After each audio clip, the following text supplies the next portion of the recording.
Buenas tardes, son las 4:09, que son los minutos de cortesía para que todos los que estamos aquí lleguemos a tiempo. Soy Ana Caparrós, soy la presidenta de la Asociación de Terapeutas de Familia de la región de Murcia y me alegra mucho saber que hay personas de Galicia, de Rioja, Murcia, creo que Cartagena también, sí, Cartagena también, Alicante. Queríamos eso en este foro de educación, de saber cómo en diferentes lugares está el pensamiento sistémico en los centros educativos, ¿vale?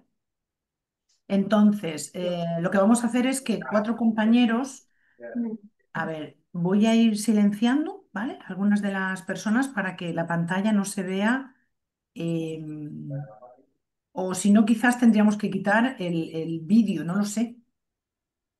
Lo vamos a ver ahora. Sí, porque si no se está grabando la pantalla en negro probablemente. ¿Veis que nos... o me tenéis vosotros a mí en pantalla? Sí, Ah, me tenéis a en mí. pantalla. Vale, vale, yo tenía en negro la pantalla con Enric. Vale, pues entonces continúo. Bueno, entonces, después de unas reuniones que hemos tenido, el Grupo Sistémico de Educación, quisimos hacer este foro pues, para dar a la luz hasta dónde vamos trabajando. Y luego bueno, pues cuando el público hable, cuando nos contéis qué es lo que estáis haciendo, pues contaros cuál es el objetivo del Grupo Sistémico de Educación. Tenemos a Emiliano. Emiliano Ramírez es el coordinador, también es nuestra última adquisición en la Junta Directiva de la Asociación Murciana. Ya de nuevo volvemos a ser cuatro miembros trabajando duro, codo con codo, pero el grupo de Sistémica también se considera un grupo de trabajo dentro de la junta directiva. ¿Por qué digo esto? Pues porque es importante que las personas participéis de vuestras asociaciones, sea cual sea a la que pertenezcáis, para que se puedan llevar proyectos adelante, ¿vale? Bueno, pues Emiliano, aparte de eso, es un buen compañero, nos queda claro. Trabaja muy bien, trabaja duro, es un trabajólico como el resto de los miembros de nuestra junta y es trabajador social.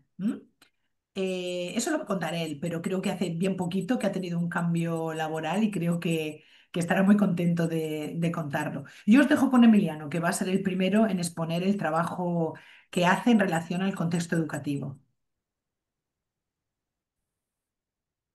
Vale, pues gracias, Ana. Eh, quiero saber si se ve bien la pantalla. Yo la veo.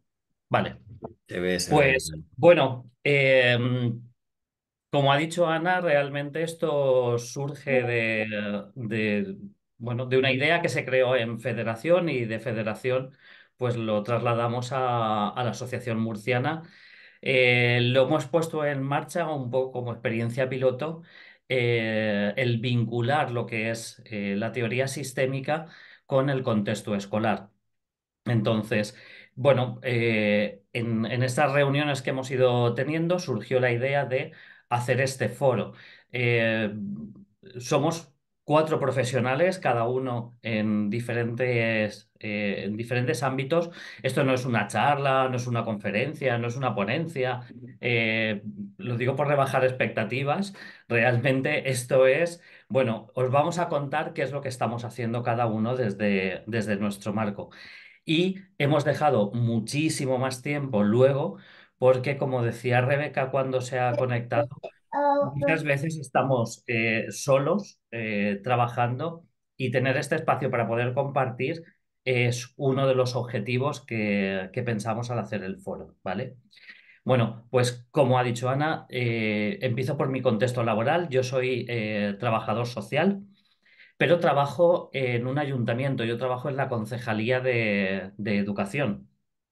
Además, soy terapeuta familiar sistémico y, bueno, lo que he hecho ha sido trasladar lo que es mi formación de terapia familiar y mi formación de trabajador social a este contexto educativo en el que yo trabajo.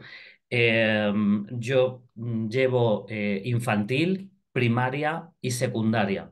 Entonces, por una parte, atiendo a las familias que vienen derivadas por parte de los coles. Por otra parte, trabajo con los docentes cuando tienen problemas con algunas familias. y también trabajo con los equipos directivos y trabajo con los orientadores, con los logopedas, con los PTs. Vale. Bueno, ¿cuál es un poco la labor que yo estoy haciendo con ellos? Bueno, pues con las familias lo que hacemos es, por una parte, la atención, como yo he dicho, y por otra parte, también hacemos algo de formación tipo escuelas de familias, escuelas de café, café familias, también los hemos llamado otras veces, y lo que hacemos es realmente es el trabajo de grupo de toda la vida, solo que ponemos situaciones eh, reales donde los padres nos cuentan, bueno, pues yo con mi hijo de 15 años en estos momentos, pues mi relación está muy tensa y no sé qué es lo que puedo hacer. Y bueno, y a través del trabajo de grupos y de compartir las experiencias individuales de los padres, bueno, pues parece que se libera de alguna manera esas tensiones que muchas veces se crean en las familias y el poder ver que eso no le ocurre solamente a ellos, sino también le ocurre a otras familias, bueno, pues es gratificante, ¿no?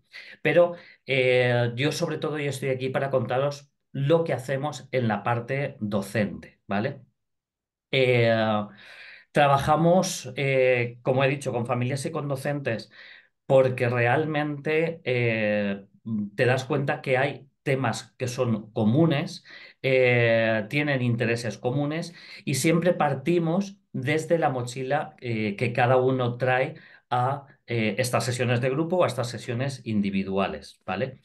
¿Por qué digo esto? Bueno, pues porque muchas veces en el tema del profesorado te das cuenta que hay gente que viene con unas herramientas o que tiene unas herramientas muy consolidadas, muy válidas, tiene mucha sensibilidad para hablar con las familias cuando tienen problemas y es como muy sencillo poder tener entrevistas conjuntas con ellos.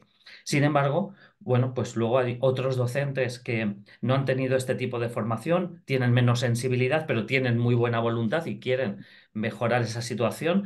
Y bueno, pues lo que hacemos es trabajar con lo que ellos traen, con la mochila que ellos traen y llegamos hasta donde ellos quieren llegar, que esto es importante también y lo explicaré luego al final. Vale, ¿qué es lo que hacemos cuando vamos a los centros escolares o cómo llega esta formación a los centros escolares? Bueno, pues llega de dos maneras. Una, cuando es los centros de formación del profesorado quien me llama para dar esta formación, o también cuando los propios centros, a través de los planes anuales de formación, me llama y hacemos, hacemos estos talleres dentro de los propios centros, ¿vale? ¿Cómo lo hacemos? Bueno, pues explico rápidamente lo que es la metodología. Es una formación que es presencial. Online no, porque, bueno, pues porque se trabaja teoría, pero se trabaja sobre todo el tema de la práctica. Partimos de casos reales y lo que hacemos son sesiones de 2 horas.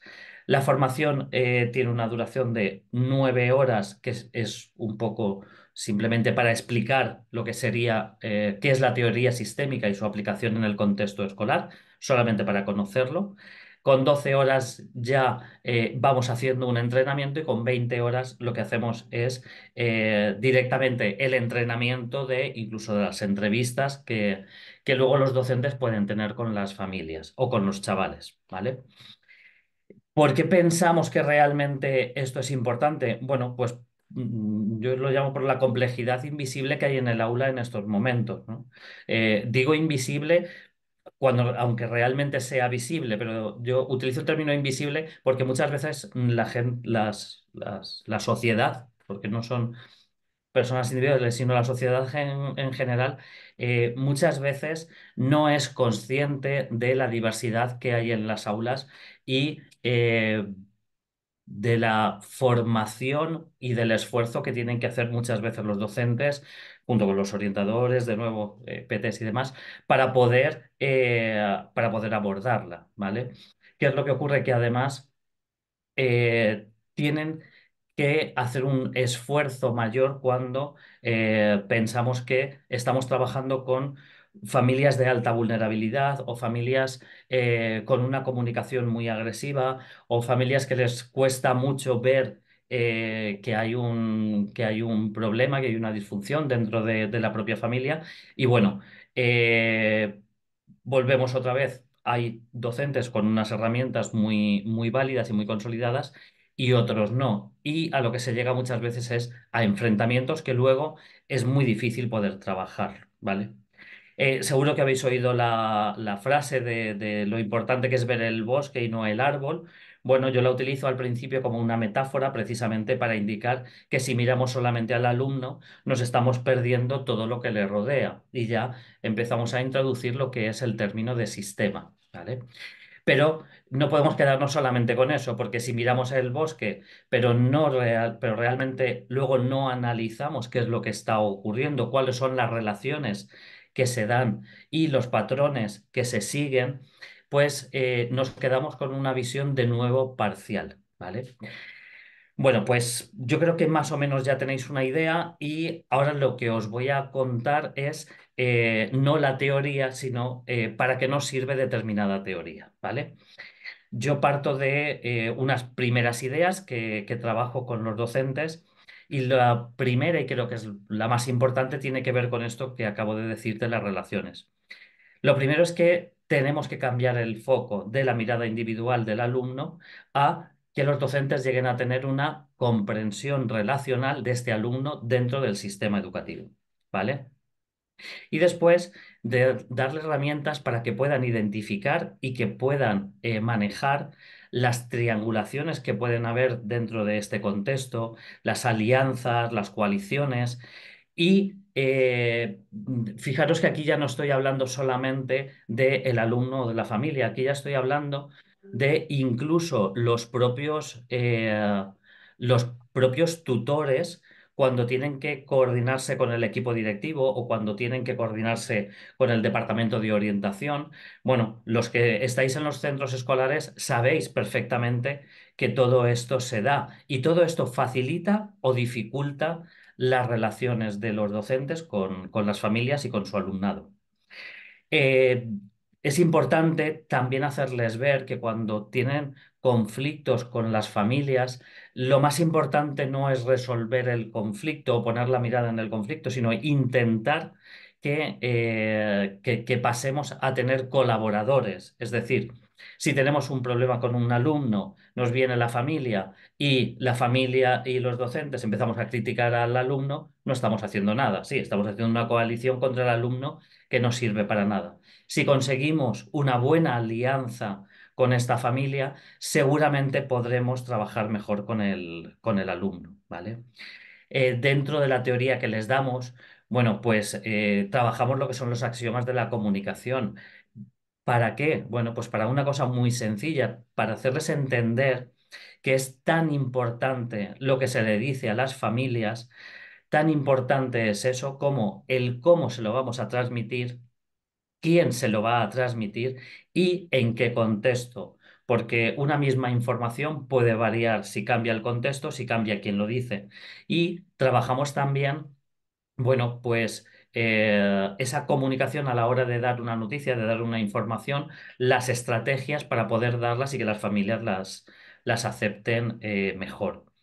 Hablamos también de la estructura que tiene el propio sistema escolar, porque, claro, lo que tenemos que tener en cuenta es que el sistema escolar no está aislado. Dentro del sistema escolar, como os he dicho antes, tenemos familias, tenemos un equipo directivo, tenemos unos docentes, tenemos un alumnado, pero ese sistema escolar se relaciona con servicios sociales, se relaciona con sanidad, se relaciona con el ayuntamiento y tener en cuenta este resto de sistemas que están también en relación, bueno, pues nos va a dar una visión todavía mayor y podemos conseguir una colaboración todavía mayor, ¿vale?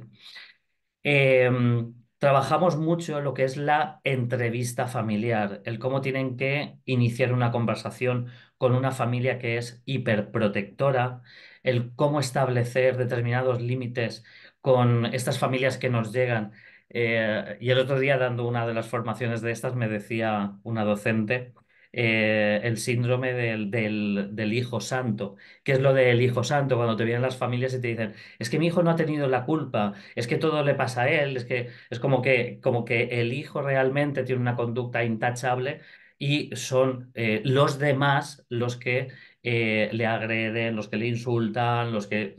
Entonces, bueno, pues el poder lidiar con eso, cuando el docente está viendo que la realidad es diferente, el poder hacerlo desde una relación simétrica y no desde una jerarquía autoritaria, que muchas veces terminan ahí, bueno, pues facilita la comunicación.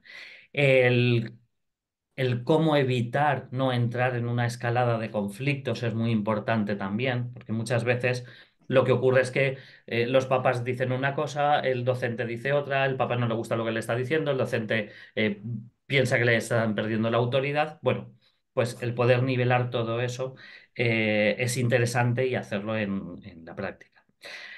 Luego también hay una gran preocupación por los docentes porque muchas veces les llegan con problemas que ellos saben que no pueden solucionar y que están más en el ámbito de lo que sería bueno, pues una intervención más privada, una intervención psicoterapéutica, que se escapa de lo que puede hacer un docente o un orientador en un centro escolar. Entonces, el poder reconocer eso, el poder tener, saber, conocer recursos para poder hacer una derivación y poder hacer una buena derivación, eso facilita luego el que ese caso pueda discurrir mejor dentro de lo que sería el trabajo con la familia, ¿vale?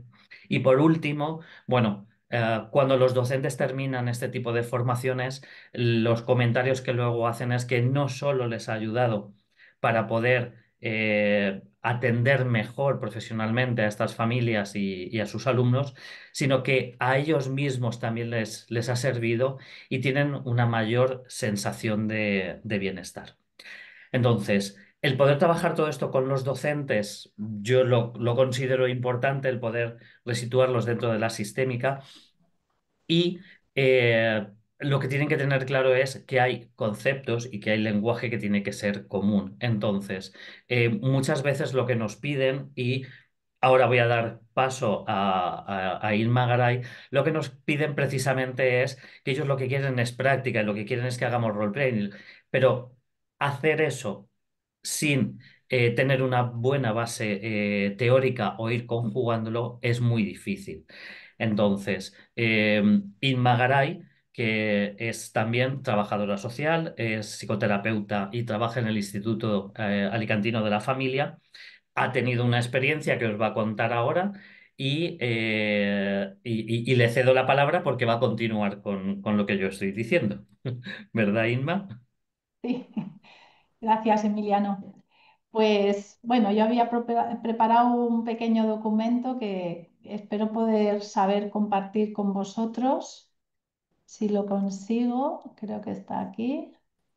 A ver, está aquí, sí. Inma, no Bueno, se te oye. ¿no se me oye? A ver, Yo sí la oigo. yo tengo el audio conectado. ¿Me oís? Sí, sí, yo te oigo. ¿Me oís bien? Perfectamente, Se oye, ¿Sí? se oye. perfectamente. Vale. Bueno, pues os voy a contar una experiencia piloto que hemos puesto en marcha aquí en el Instituto Alicantino de la Familia. Como ha dicho Emiliano, yo soy trabajadora social y terapeuta de familia aquí en Alicante, en este organismo que es una institución pública dependiente de la Diputación Provincial. Como antecedentes, yo quería contaros que aquí hace algunos años ya hicimos algún proyecto europeo de prevención de la violencia juvenil, hicimos alguna colaboración en algún proyecto europeo y hace algunos años que yo particularmente ya andaba por ahí con mi coche recorriendo institutos de la provincia porque hacíamos como una especie de dinámicas grupales con adolescentes. Entonces, nos desplazábamos allí al contexto y como buena trabajadora social que soy, pues hacía trabajo de campo, ¿no? Y abordábamos en aquel momento, había mucha eclosión en aquellos años de la violencia en adolescentes, de la violencia en las aulas, entonces, de la violencia filioparental, que también se empezaba a hablar mucho. Y entonces se nos ocurrió la idea bueno, pues desplazarnos a los centros educativos y hacer aquellas dinámicas con adolescentes que eran derivados por sus tutores y que eran los especialmente más disruptivos, ¿no? Eh, en esta ocasión, después de la pandemia y con el aumento de casos de problemática en adolescentes de salud mental y dado que esta casuística está siendo muy detectada también en los centros de enseñanza y fruto de que empezaban a derivarnos de los centros educativos más familias para terapia familiar, fruto de las coordinaciones que teníamos con estos profesionales de los departamentos de orientación, que nos hablaban un poco de las dificultades que estaban teniendo los tutores y los docentes en general en los centros educativos, porque recuerdo una orientadora de aquí, del IES 18 de la playa de San Juan, que ya se jubiló, Begoña, decía que es que hace unos años teníamos uno de estos casos por aula, uno o dos. Dice, ahora tenemos 8 casos por aula y me decía en una de las coordinaciones, a propósito de un caso que yo llevaba en terapia familiar, decía, es que tengo al profesorado que van a empezar a cogerse bajas. Dice, porque están desbordados teniendo que asumir una casuística que es muy compleja, para la cual los profesores sienten que no tienen herramientas y luego con la presión de las familias. Las familias muchas veces no entienden que los hijos tienen problemas de salud mental y intentan presionar para que los tutores les ayuden a curricular y a titular y a sacarse el cuarto de la ESO, pero los profesores, teniendo en cuenta que tienen problemas de salud mental, tienen cierta dedicación o trato especial, pero tampoco pueden aprobarles el curso sin unos mínimos, ¿no? Entonces, me decía, tengo aquí al profesorado que van a empezar a cogerse baja. Bueno, esto fue una de las cuestiones que nos hizo pensar eso y que empezaban a derivar familias en un aumento exponencial para terapia familiar desde el contexto educativo, nos hizo pensar que debíamos un poco empezar a apoyar otra vez al colectivo docente, ¿no? Que podíamos ofrecerles un apoyo. Considerábamos que aportando nuestra perspectiva sistémica podíamos contribuir un poco a mejorar la vinculación que existía en este momento en los centros entre los tutores, los alumnos, los tutores y la familia, y que de esa manera podríamos ayudarles a abordar de una mejor manera esta problemática emergente, ¿no? Que iba en aumento. Entonces, lo que se nos ocurrió en primer lugar, hacer un proyecto piloto, recoger un poco qué necesidades están sintiendo, que tienen, qué dificultades y qué necesidades tienen los docentes en este momento, ¿no? Y sobre todo también qué dificultades veíamos que había en el hecho de activar los protocolos de consellería, ¿no? Para la detección de problemas de salud mental, porque también nos llegó algún caso derivado por USMIA, ¿no? Por las unidades de salud mental infantil, a propósito de la activación de los protocolos de consellería. En aquel caso en concreto habían activado el protocolo suicidio de un chaval que le había dicho a su tutor que se sentía muy mal. Entonces, cuando la familia llega aquí a terapia derivada de la USMI, nos encontramos con una familia muy desconcertada, que decía que no tenía información sobre lo que le pasaba a su hijo. El chaval estaba muy reacio a hablar y muy enfadado con su tutor porque había contado algo que él había comentado a su tutor previamente confidencialmente. Entonces nos dimos cuenta que en esa activación del protocolo y en esa derivación del caso a recursos especializados, como podía ser la USMI o incluso nuestro dispositivo de terapia familiar, había fallado la comunicación, ¿no? No había habido del todo un buen manejo de la comunicación. Esto luego lo hemos confirmado cuando hemos ido allí al centro piloto, que elegimos un centro de secundaria de San Vicente del Raspey, el María Blasco. Allí fuimos a explorar un poco qué necesidades tenían con el departamento de orientación y en unas reuniones previas con algunos de los tutores. Entonces nos decían que ellos, sí, había un protocolo de activación de consellería, pero que cuando detectaban un caso con problemática de salud mental, decían, ¿y ahora qué hacemos con esto? ¿No? ¿Cómo nos manejamos en esta situación? ¿Cómo hacemos la derivación? ¿Cómo manejamos la confidencialidad con el alumno? ¿Cómo manejamos la información con la familia?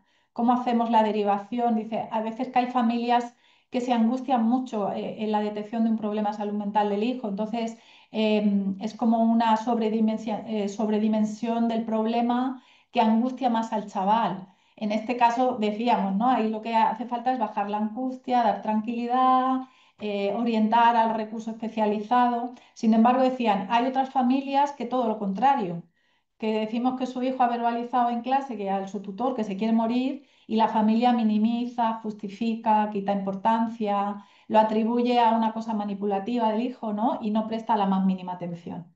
Entonces empezábamos a ver que tenían también esas dificultades de cómo manejar la información y cómo acompañar a los alumnos y a las familias en los procesos de derivación a los dispositivos especializados, simplemente a veces por el manejo de esa comunicación y de la relación tanto con el alumno como con la familia, ¿no?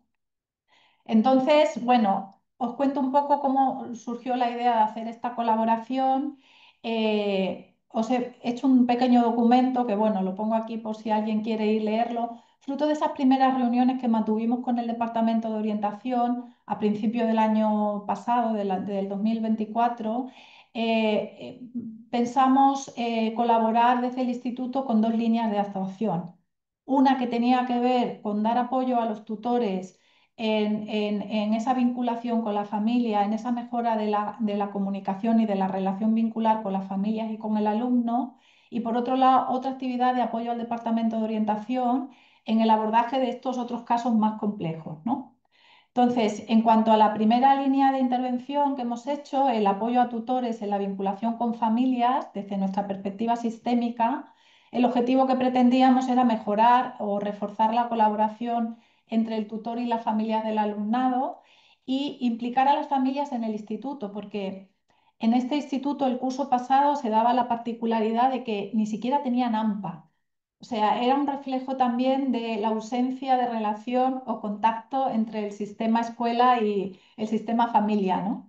Entonces, uno de los objetivos o necesidades que ellos nos planteaban era cómo poder recuperar el AMPA, ¿no? Que para nosotros era un síntoma de la ausencia de relación. ¿Vale? Entonces, estos fueron los objetivos generales. Como objetivos particulares nos planteamos detectar las necesidades concretas de los tutores, posibilitar un mayor conocimiento del tutor sobre las familias de sus alumnos y ofrecer herramientas que favorecieran la reflexión y también la autoobservación de los tutores, que es necesario también para producir un cambio en la relación, ¿vale? Bueno, para esto diseñamos un cuestionario de recogida de necesidades y luego diseñamos un taller teórico práctico o teórico vivencial que le llamamos estrategias de comunicación entre tutores, familias y alumnos, ¿vale? Para trabajar de manera más vivencial las dificultades y las situaciones concretas que ellos nos planteaban, ¿vale?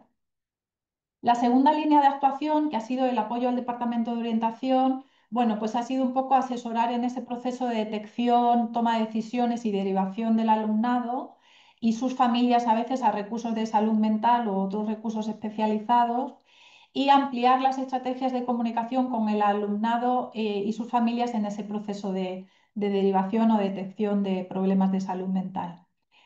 Con el departamento de orientación ya empezamos haciendo una primera intervención sistémica que tuvo que ver con una demanda de la jefa del departamento. En el departamento en ese momento, bueno, y actualmente siguen siendo una jefa de departamento y dos orientadoras. Y elegimos este instituto, se me ha olvidado contar este dato, porque esto era un estudio piloto, a ver si resulta que podíamos aportar algo interesante, ¿no?, al ámbito educativo. Elegimos este instituto como centro piloto porque teníamos una relación previa con la jefa del departamento.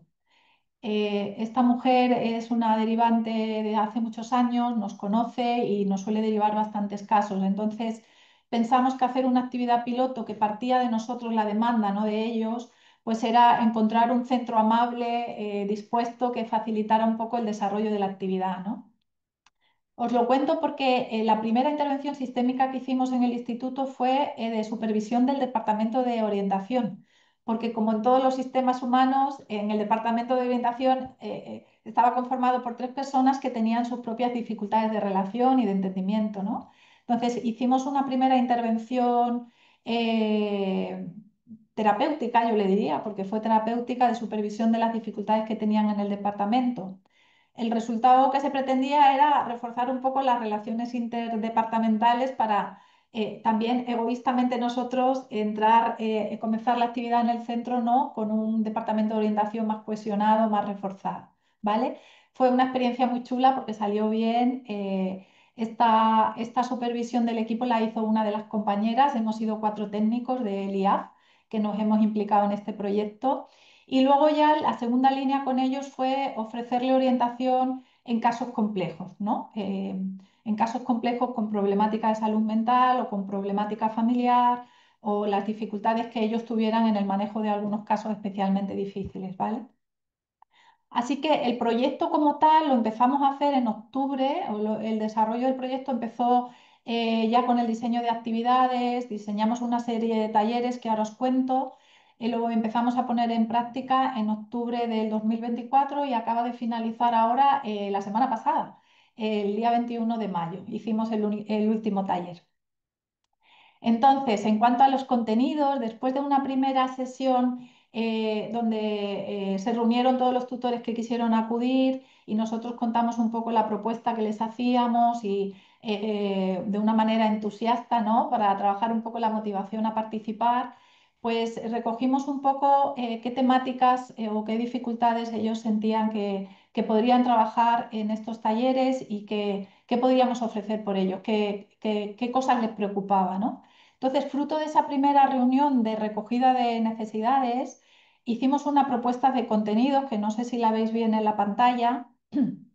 Elaboramos 8 talleres con contenidos que a ellos les preocupaban, les interesaban. El primero era basado, como no, este orden lo decidimos nosotros, ¿no? La comunicación familia-escuela, ¿no? Porque este era nuestro objetivo de intervención, ¿no? Trabajar en la mejora de la comunicación familia-escuela. Hicimos unos formatos talleres con una breve intervención teórica, porque la idea es que fuera teórico-práctico, teórico-vivencial, pero sí con una introducción teórica necesaria, ¿no? Sobre aspectos de la comunicación, como ha dicho Emiliano, los axiomas de la comunicación, análisis de los estilos comunicativos propios también, ¿no? Poner al profesor, al docente en la posición de analizar, ¿no? ¿Cuál es mi estilo comunicativo? ¿No? ¿Qué percepción tengo sobre cómo yo me comunico con el otro y el efecto que eso tiene en la comunicación?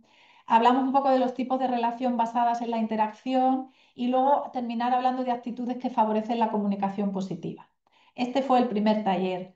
El segundo, acciones erróneas que dificultan la relación familia-escuela, ¿no? Hablando un poco de los prejuicios, de la culpabilización y el juicio, ¿no? Porque creo que fue una de las jefas de estudio que decía, es que a veces yo me doy cuenta que vamos a hablar con un alumno, a intervenir con un alumno o con una familia ya con un prejuicio, con una mirada ya de juicio sobre ese alumno o esa familia, ¿no? Y me doy cuenta que de entrada eso ya dificulta la relación. Bueno, pues planteamos este segundo taller para hablar de estas cuestiones, ¿no? De cómo cambiar la mirada para co-construir soluciones juntos. El tercer taller, tipos de familia. Emiliano ha hablado de las familias que vienen hostiles, de las familias que tienen mucha deseabilidad social, que van ofreciendo una imagen de competencia, pero luego realmente no se implican o no tienen una implicación en la problemática del hijo, ¿no? Del alumno. Era trabajar qué tipologías de familia, qué activan en mí, docente, ese tipo de familias. ¿Qué tiene eso que ver conmigo? ¿Cómo me protejo, ¿no? Intentando trasladar un poco los mecanismos de protección que cada uno tenemos luego en la interacción y en las dificultades de relación, ¿no? Eh, el cuarto taller tenía que ver algo que les preocupaba mucho, decían, ¿qué pasa cuando no hay familia? ¿Qué pasa cuando el alumno tiene dificultades académicas o emocionales y no conseguimos convocar a la familia, no responden a los correos o convocamos reuniones y luego no asisten, ¿no? Pensábamos trabajar algunas pautas con ellos sobre la recuperación de la familia, ¿no? Dar algunas pautas de manejo de esas situaciones y algunas habilidades para cómo recuperar esos casos, ¿no? Para poder construir una relación. Otra cosa que les preocupaba era qué pasa cuando los padres son más adolescentes que los adolescentes que tenemos en clase, ¿no? Decían, ¿qué pasa cuando los padres son adolescentes? ¿Cómo nos posicionamos en la relación con ellos y qué activan en mí ese tipo de padres, ¿no? Para todo el rato estar trabajando a nivel también autorreflexivo, qué es lo que este tipo de alumno, este tipo de familia activa en mí y cómo yo me protejo de eso y cómo eso entra en juego en la relación. ¿Vale? Entonces, el quinto taller Les preocupaba mucho también las familias en conflicto, ¿no? Las relaciones de pareja complicadas o las separaciones mal resueltas y cómo esto afecta luego a los chicos que ellos tienen en clase, a sus alumnos, ¿no? La instrumentalización de los hijos en medio de relaciones conyugales conflictivas. Proponíamos hablarles del conflicto de lealtades en el que suelen estar los hijos, hablar un poco de los juegos relacionales familiares, las triangulaciones, ¿no? Como los hijos normalmente suelen estar triangulados, la triangulación del tutor en la dinámica familiar y trabajar con ellos isomorfismo, ¿no? Igual que una pareja mal avenida triangula al hijo, también triangula al tutor, ¿no? En casos de padres separados que son convocados en el centro para hablar de la problemática de su hijo, ¿no? También ellos se sienten triangulados en esas reuniones con los padres, cuando los padres no tienen buena relación entre ellos, al final se ven inmersos en ese juego de triangulaciones, ¿no? En esas tutorías. ¿Qué hacer para no quedar atrapado, ¿no? Era como un poco la temática de este taller. El sexto, perdón, era abordaje de los casos de salud mental, ¿no? El manejo de la confidencialidad, de la relación con el alumno, cómo construir un espacio seguro, la comunicación con la familia, qué impacto tiene en el grupo clase, porque esto también les preocupaba mucho. Decían, ¿qué pasa cuando tengo un alumno que va a la USMI porque tiene problemas de salud mental y la USMI se coordina con nosotros para pedirnos que no le apretemos mucho porque está flojito, porque emocionalmente no puede? Pero el grupo clase sabe que tenemos un trato diferencial con este alumno, aunque no sabe o no debe saber qué problemática tiene este alumno. ¿Qué pasa? Porque una de las jefas de estudio decía, es que yo siento que hay un chaval que empieza a tener un poco ganancia, ella no lo decía con estas palabras, ¿no? Pero decía, una ganancia secundaria con el síntoma, ¿no? Dice, es que yo he llegado a ir en un pasillo, decirle a un chaval al otro, es que si tú dices que te quieres suicidar, te aprueban, ¿no? Entonces, la ganancia secundaria del síntoma, ¿no? Esto era una cosa que también les preocupaba. El tercer taller, pues hablar un poco de cuando activan los protocolos de consellería para la detección de problemas de salud mental, sobre todo les preocupaba mucho los casos de suicidio, ¿no? Y aquí, pues bueno, el manejo de la confidencialidad, cómo activar el protocolo, un poco era una temática que especialmente les preocupaba. Y como última cuestión que salió, también les preocupaba mucho el tema de las adicciones a las TICs, ¿vale? Entonces, este lo dejamos vacío de contenido porque en principio, siendo realistas, pensábamos que igual no nos iba a dar tiempo, como efectivamente ha sido así, ¿no? No hemos podido llegar a dar todos los materiales que habíamos llegado a plantear. La metodología fue un poco talleres teórico-vivenciales con una metodología grupal y participativa a través de la exposición de contenidos teóricos, de exposición sistémica por nuestra parte, descripción de ejemplos y casos reales, la exposición de casos o situaciones concretas que aportaron los propios participantes y la utilización de pues, técnicas de grupos, básicamente, ¿no? Técnicas psicodramáticas, técnicas proyectivas para el trabajo de esas situaciones en grupo. ¿Vale? Lo que luego nos ha pasado esto es lo que planteamos un poco sobre el papel, pero ahora os voy a contar lo que luego nos ha pasado, ¿no? Es que al principio nos acotaron un poco, fue complicado y esto es una de las conclusiones que hemos sacado, ¿no? Ofertamos la actividad cuando ya el curso estaba iniciado. En octubre, el curso se inició en septiembre, entonces los tutores ya se habían apuntado a una serie de formaciones y cosas adicionales. El curso ya estaba empezado, entonces había 3 actividades paralelas, voluntarias, también muy interesantes y muy chulas, y entonces colocar nuestra actividad dentro de un horario escolar, pero fuera del horario curricular, cuando ya han terminado las clases, eligieron los miércoles en una hora de tutoría, que realmente es tiempo propio del docente, ¿no? Para emplear como ellos pueden.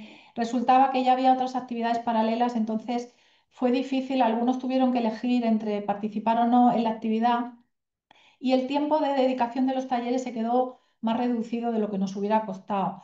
Conseguimos el compromiso de 1 hora y cuarto, que luego realmente era 1 hora y media, pero para todo el contenido que preparábamos, la parte teórica introductoria, media hora, rapidito, más luego la parte vivencial, que mínimo necesitábamos 1 hora, se nos quedaba bastante justo, ¿no? Entonces, cuando llevábamos 2, 3 talleres empezaron a decir que vivencial, que teoría no, que ya teoría tenían mucha, ¿no?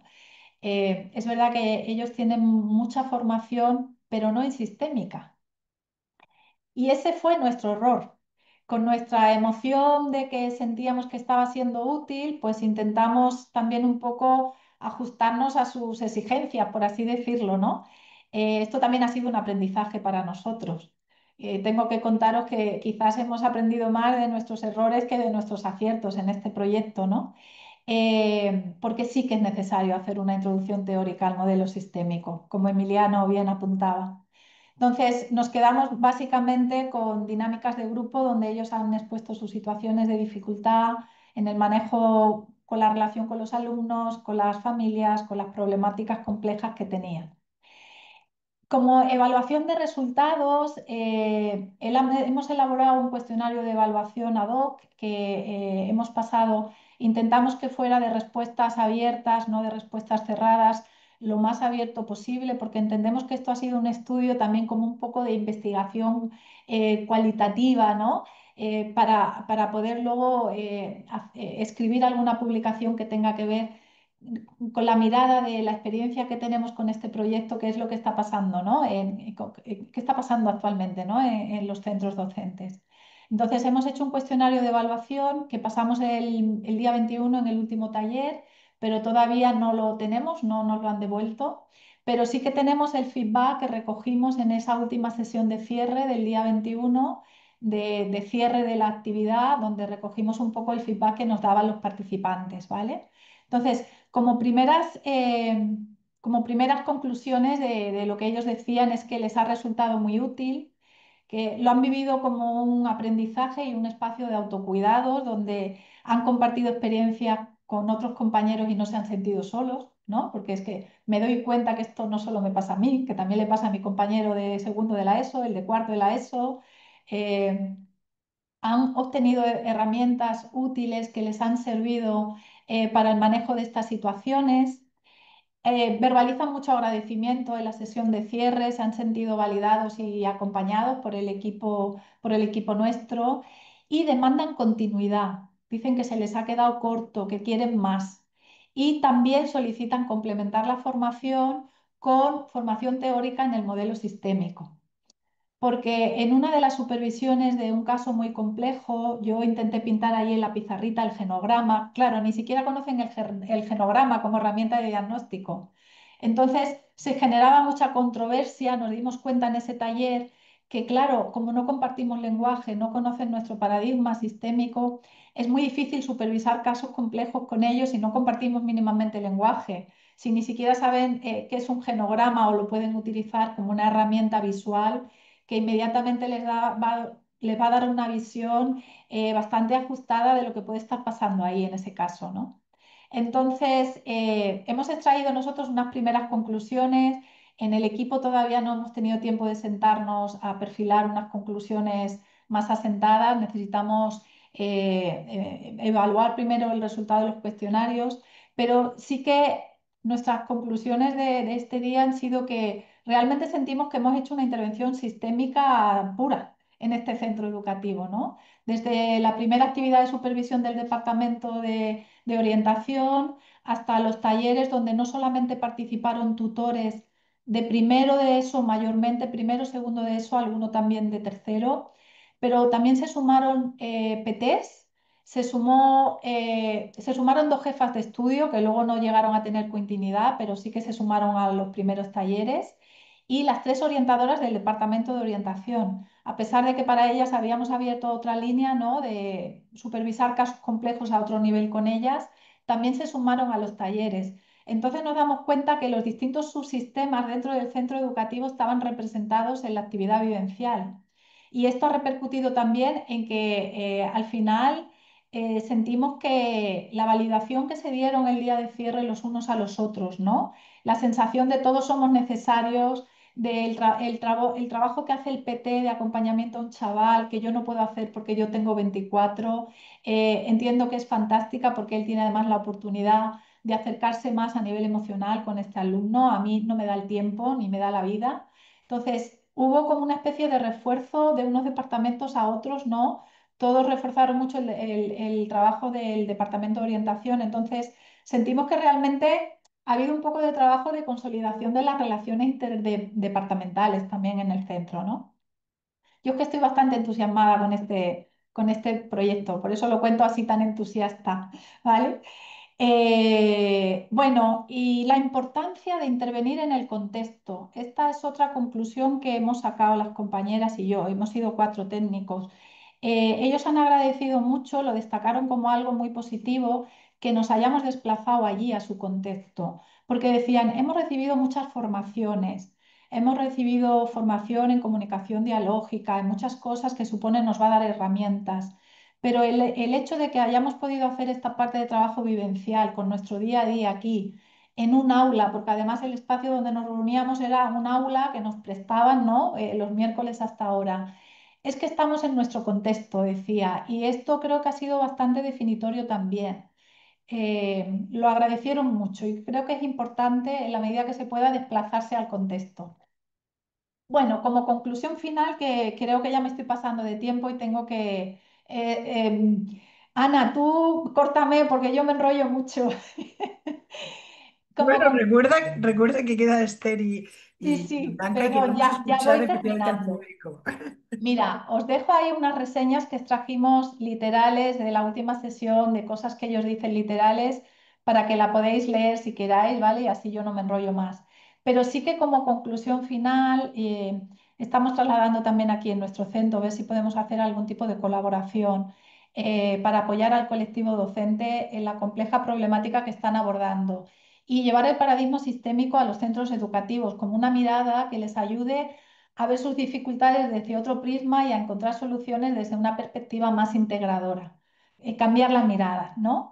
La propuesta sería, lo hablamos con Emiliano en alguna reunión previa que hemos tenido, es editar cursos de formación básica en sistémica que se puedan complementar también con la actividad vivencial que hemos hecho, que es más nuestra experiencia, para que facilite la reflexión y la introspección que necesitan los docentes también para poder cambiar un poco las dinámicas y las dificultades que tienen en los centros educativos.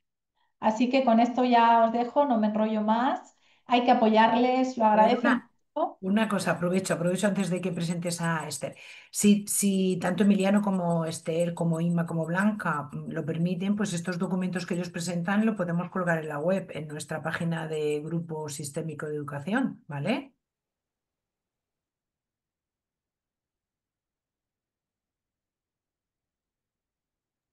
Ahora no se te oye, yo no te oigo. ¿Me oís? Ahora sí, ahora sí. Sí. Digo que no creo que haya ningún problema, que es un documento interno nuestro de la DIPU, pero yo pido permiso, no creo que haya ningún problema en que lo podamos colgar. Te quedas sin voz a ratitos, o sea que te toca ya. No creáis que le estamos quitando el micrófono, ¿eh? Esto es que le tienes que pasar ya la voz a Esther. Nada, no se te oye. Esther, te paso la Ahora, ahora. palabra, le paso la palabra a Esther López, que es psicóloga, tiene formación en sistémica. Ella trabaja en la privada y creo que con infanto juvenil y creo que, si no me equivoco, nos iba a hablar un poco de la percepción que ella tiene luego en la relación con los equipos de USMIS, centro educativo, toda esa dificultad, la complejidad de las relaciones con los distintos sistemas que intervienen en todo esto, ¿no? Así que gracias y perdón por la extensión. Gracias, Inma.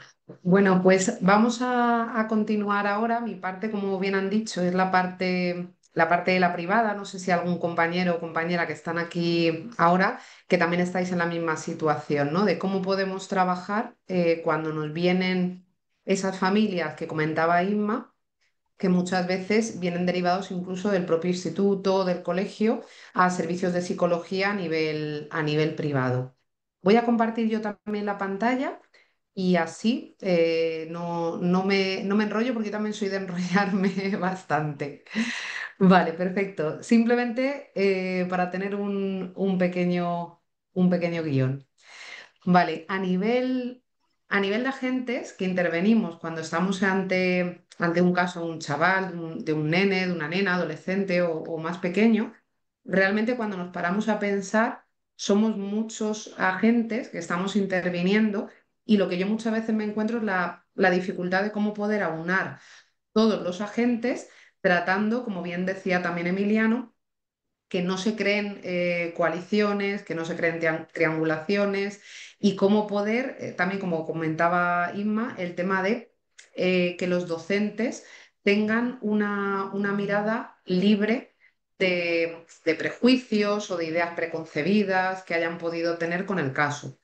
Claro, cuando abrimos un poco la globalidad de todos estos agentes, nos encontramos, por un lado, lo que son los centros educativos, por otro lado, aquí yo soy también de Alicante y se llama UMIA, dentro del centro de salud, las unidades de salud mental infanto-juvenil. Tenemos la parte de la familia, los centros privados que intervenimos y recursos públicos, como puede ser aquí en Alicante el IAF, donde trabaja Inma, los servicios sociales, servicios educativos, apoyos que tengan incluso también, a mí me ha pasado incluso profesores, ¿no? Profesores que tienen particulares, que también intentan, a lo mejor con el chaval o con la chavala, dar algún consejo de cómo gestionar las emociones y demás, ¿no? Y entonces tenemos ahí diferentes recursos y mi reflexión es un poco esta, es decir, cómo poder lograr que todos esos recursos trabajemos en equipo y trabajemos a la par sin vernos como enemigos o sin vernos como que nos estamos pisando el terreno, ¿vale? Y yo ahí sí que hago la reflexión, o por lo menos a mí me cuesta, cuando hago una intervención, el cómo poder coordinarme con todos, ¿vale? Evidentemente con todos a la vez es muy complicado, ¿vale? Sería lo ideal, pero es muy difícil, es decir, es muy complicado decirle a un psiquiatra del centro de salud que vamos a ir a una reunión al instituto, que se venga, ¿vale? No lo vamos a conseguir, ¿vale? Es ilógico por los horarios también, ¿no? Pues el psiquiatra no puede decir me voy al instituto, pero sí que es verdad que tenemos como que tratar de transmitir esa información de la misma manera y tratar de aunar el objetivo, ¿no? Y muchas veces desde fuera lo pensamos y decimos, bueno, pues el objetivo debería ser sencillo, ¿no? Es decir, que este chaval o esta chavala o este nene, esta nena tenga una mejor situación emocional o podamos ayudarle a resolver algo que esté sucediendo, ¿no? A nivel del centro educativo, a nivel de la familia o en ambos contextos. Pero claro, parece sencillo, pero a veces se nos va el objetivo, ¿vale? Como a Blanca la estoy viendo y me hace así con la cabeza. Claro, parece sencillo, pero se nos va el objetivo. Entonces, muchas veces lo que nos encontramos es con esta imagen, es decir, el instituto o el colegio se protege, ¿vale? Porque a lo mejor hay una familia, como bien comentaban también Emiliano o Inma, a lo mejor hay una familia que es muy protectora, a lo mejor hay una familia que es demasiado inflexible. Entonces, todas esas características familiares tenemos que tratar de verlas, pero no para hacer un juicio de valor, como decíamos, o para tener nuestro prejuicio, ¿no? Sino para poder desmontar esas resistencias, porque al final lo que nos estamos encontrando es una familia que lo está pasando mal y que a veces está sobrecargada y que no sabe cómo hacerlo, ¿vale? A veces familias que son más ausentes y que directamente no lo están a lo mejor viendo como un problema, ¿no? Como decía Inma, hay familias, yo me encuentro familias muy normalizadoras, ¿no? Que es lo que decía ella de, bueno, pues mi hijo ha dicho que se quiere suicidar, pues bueno, pues lo hace para llamar la atención, es una manera de que todos estemos pendientes de él. Y entonces, con esas familias normalizadoras, ¿cómo poder hacer la intervención también para decir, bueno, algo está pasando, ¿no? Para que tu hijo o tu hija diga esto, algo tiene que estar pasando en su mundo emocional, ¿no? Y aunque lo consideremos, como dice el padre o la madre, ¿no? Y a veces digo, bueno, yo no sé si es una llamada de atención o no, lo que tenemos es que prestar atención porque algo está pasando en ese mundo emocional como para que vea una salida el decir que tiene estas ideas, ¿no? Sea que las tiene o sea que no las tiene.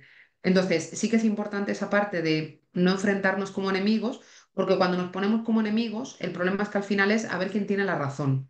¿Vale? Cuando nos ponemos como enemigos, al final es cómo conseguir desmontar al otro o cómo conseguir desmontar al centro educativo, porque yo soy el papá o soy la mamá y creo que en el centro educativo no lo están haciendo bien, ¿vale? Y se nos olvida ese objetivo inicial que decíamos que es trabajar todos en equipo. Entonces, la mirada sistémica lo que nos hace realmente es plantearnos y decir, vale, tenemos un menor que lo está pasando mal, que está teniendo un sufrimiento, que está pasando algo. Tenemos centros educativos, tenemos centros de salud, tenemos recursos privados y estamos interviniendo todos, ¿vale? ¿Cómo podemos tratar de asignar esas funciones que cada uno tenemos y que son muy importantes para poder trabajar en red, trabajar en equipo y poder hacer una buena vinculación, sobre todo entre profesorado y padres? ¿Vale? Porque realmente es necesario que cuando no está esa vinculación, o yo por lo menos desde la privada, lo que veo o los casos que llevo, los que mejor se van resolviendo son los que conseguimos esa conexión entre el profesorado y los padres cuando se aúna esa conexión y se trabaja también de la mano del centro de salud, ¿vale? ¿Por qué? Porque si no entramos en luchas de poder que al final acaban siendo, como sabemos en sistémica, unas escaladas simétricas de a ver quién va a tener la razón sobre este caso, sobre este chaval, sobre esta familia que a lo mejor yo como profesorado o como centro de salud mental veo que es una familia con sus resistencias o desde el Instituto de la Familia, que trabajáis con todas las familias, cómo a veces veis esa parte, ¿no? De qué padre va a las sesiones de terapia familiar, ¿no? Y muchas veces hay padres, lo que decís, o madres que tenemos que aprender a trabajar o a seguir el trabajo sin ellos porque no hay manera de conseguir vincularlos a ese proceso, ¿no? Porque luego ahí también entran las luchas entre madres y padres, ¿no? Que separaciones, etcétera. Y por otro lado, lo que decíamos, ¿no? Como también evitar esas triangulaciones que lo que están haciendo, como decíamos, es que nos situemos como enemigos en lugar de trabajar todos a una. Y dentro de esa mirada sistémica, entramos desde los centros privados con las coordinaciones. Claro, ¿qué sucede? Yo como psicóloga privada me reúno y trato de comunicarme tanto con el centro de salud, cuando interviene, evidentemente, o con otros recursos, ¿vale? Y con el instituto o con el colegio. Claro, hay una pregunta que yo a veces realizo y que los centros educativos me miran raro cuando yo digo, ¿podemos invitar a la familia a la reunión? ¿Vale? Y creo que ya podéis imaginar la respuesta del centro educativo. ¿Vale? Es no, ¿vale? El otro día tuvimos una reunión, una compañera y yo, porque yo tengo el despacho en Alicante, pero también en San Vicente, trabajo en un centro infanto-juvenil, que trabajamos varias, y fuimos a un instituto aquí en San Vicente y éramos 7 en la reunión, ¿vale? 7, es decir, tutor, PT, educadora, AL, audición y lenguaje.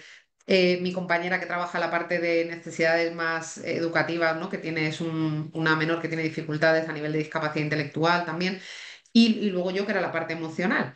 Y me hizo mucha gracia porque el tutor cuando se sienta dice, bueno, ¿y esta reunión para qué era?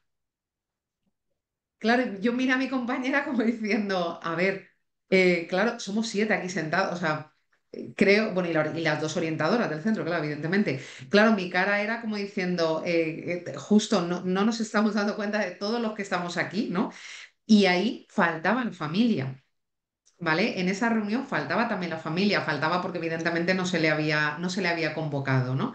Pero creo que es importante que vayamos también desde los centros privados mentalizándonos de ese enfoque sistémico y global que tenemos que tener para que la propia familia pueda ser partícipe, ¿no? Vamos a hablar de su hijo, de su hija, del tratamiento que está recibiendo en el instituto, de cómo está interviniendo, ¿no?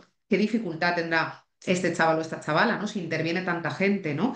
Y si no conseguimos el poder coordinarnos, va a ser mucho más complejo que lleguemos a conseguir el objetivo de que un menor o una menor esté mejor. Entonces, en esas reuniones es importante que la comunicación sea clara y sea concisa. Es importante que no vayamos con ese juicio de valor. Los diagnósticos los tenemos ahí. Evidentemente, pues hay menores que tienen muchos diagnósticos, aunque sean pequeñitos, son jóvenes y hay algunos que ya tienen muchos diagnósticos, como en el caso de esta nena que os decía, que hay una discapacidad intelectual. O sea, pero aún así, el no quedarme en el diagnóstico, ¿no? No tener ese juicio de valor, sino ver a la persona. O sea, yo siempre el diagnóstico, hay compañeros o compañeras, bueno, ahora Blanca comentará mejor, ella que es psiquiatra, el diagnóstico siempre digo que me sirve para darme información y para conocer mejor lo que me está pasando, pero no me puedo quedar con el diagnóstico como titular. O sea, si me quedo con el diagnóstico como titular, no me está sirviendo de nada. Tengo que tratar de entenderlo, ¿no? De si ese diagnóstico le va a dar información a la familia, bienvenido sea el diagnóstico, ¿no? Hay muchos compañeros eso, pues que no le gusta, ¿no? El diagnóstico, pero porque nos quedamos con el titular, ¿no? Y al final yo siempre digo de, bueno, el diagnóstico es X, pero fulanito, menganito, María, Pepa, Marcos, son María, Pepa, me da igual el diagnóstico, ¿no? Tengo que tenerlo en cuenta, pero no me tiene que marcar toda la intervención. Y por otro lado también los objetivos que decíamos que tienen que ser establecidos conjuntamente, ¿no? ¿Y por qué es importante que esté la familia? Porque si la familia no está, no le podemos preguntar para ellos como núcleo familiar, como sistema, ¿qué es lo importante? Pues a lo mejor para mí lo importante es que el menor ya no tenga sintomatología depresiva.